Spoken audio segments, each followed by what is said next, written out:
Hello అండి, welcome back to my channel. దొండకాయ చట్నీ ఎలా చేసుకోవాలో చూసేద్దామా? అది కూడా నా స్టైల్లో ఎలా చేస్తానో చూసేద్దాం. దొండకాయలను నీట్గా వాష్ చేసుకొని ఇలా కట్ చేసుకొని నీట్గా వాష్ చేసుకొని ఇలా కట్ చేసుకొని పక్కన పెట్టుకోవాలి. తర్వాత ప్రాసెస్లోకి వెళ్దాం.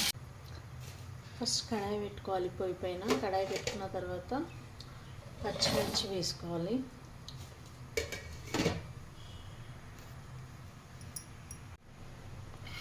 దీంట్లో కొద్దిగా ఆయిల్ వేసుకొని పచ్చిమిర్చి ఫ్రై చేసుకోవాలి.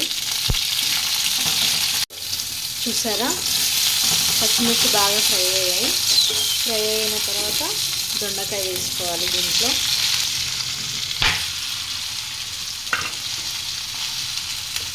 దొండకాయ వేసుకున్న తర్వాత ఇంకొద్దిగా ఆయిల్ వేసుకోవాలి. ఆయిల్ వేసుకున్న తర్వాత ఒకసారి కలుపుకోవాలి. బాగా కలుపుకున్న తర్వాత దీంట్లో కొద్దిగా కొంచెం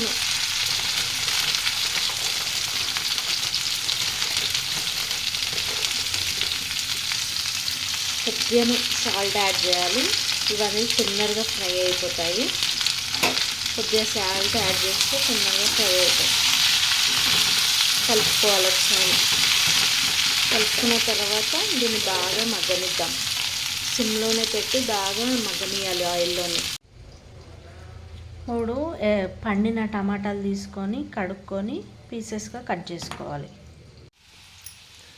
కట్ చేసుకున్న టమాటా ఉంది కదా, దీంట్లో వేసుకొని మగ్గనివ్వాలి. ఇదంతా ఆయిల్లోనే సిమ్లోనే మగ్గనివ్వాలి.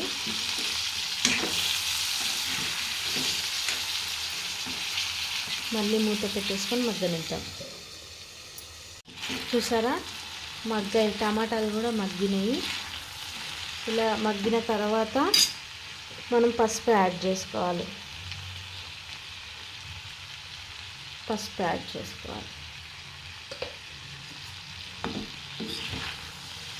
కలుపుకోవాలి. కలుపుకున్న తర్వాత ఒక 2 మినిట్స్ మళ్ళీ మగ్గించిన తర్వాత స్టవ్ ఆఫ్ చేసుకోవాలి. ఇది చల్లారబెట్టుకున్న తర్వాత మిక్సీ వేసుకోవాలి. ఆ చట్నీలోకి నేను తీసుకుంటున్నాను కొన్ని నువ్వులు,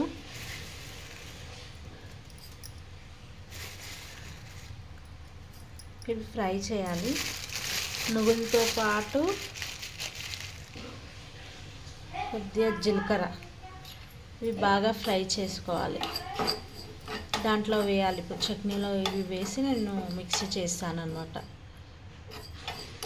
చాలా అంటే చాలా టేస్ట్గా ఉంటుంది. ట్రై చేయండి ఒకసారి.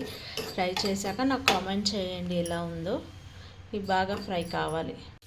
చూసారా, అవి ఎలా చిటపటలాడుతున్నాయో. ఇవి సిమ్లో పెట్టుకొని బాగా ఫ్రై చేసుకోవాలి. అండ్ ఇందులో నేను మిక్సీలో వచ్చేసి ఒక వెల్లుల్లి గడ్డ కూడా యూజ్ చేస్తున్నాను. ఫుల్ ఏం యూజ్ చేయ, దీంట్లో హాఫ్ యూజ్ చేస్తా.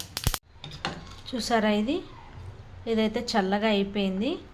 ఇప్పుడు దీన్ని మనం మిక్సీ పట్టుకుందాం.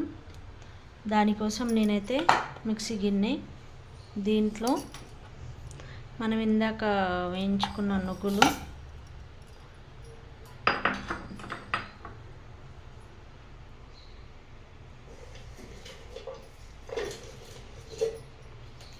అండ్ దాంతోపాటు వెల్లుల్లిపాయలు ఇప్పుడు మిక్సీ చేసుకుందాం. ఇదైతే మిక్సీ చేసుకుందాం. ఇప్పుడు చూసారా, చట్నీ మిక్సీ పట్టుకున్నాను. ఇప్పుడు దీనికైతే పోసు వేసుకుందాం. పోసు కోసం కడాయి పెట్టుకున్నాను. దీంట్లో ఆయిల్, జీలకర్ర, ఆవాలు,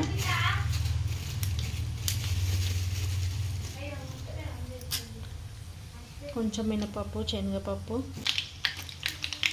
మిరపకాయలు అండ్ కరివేపాకు కూడా వేసుకోవాలి. నేను స్కిప్ చేస్తున్నాను. బాగా వేగిపోయింది. వేగిపోయిన తర్వాత దీంట్లో వేసుకోవడమే.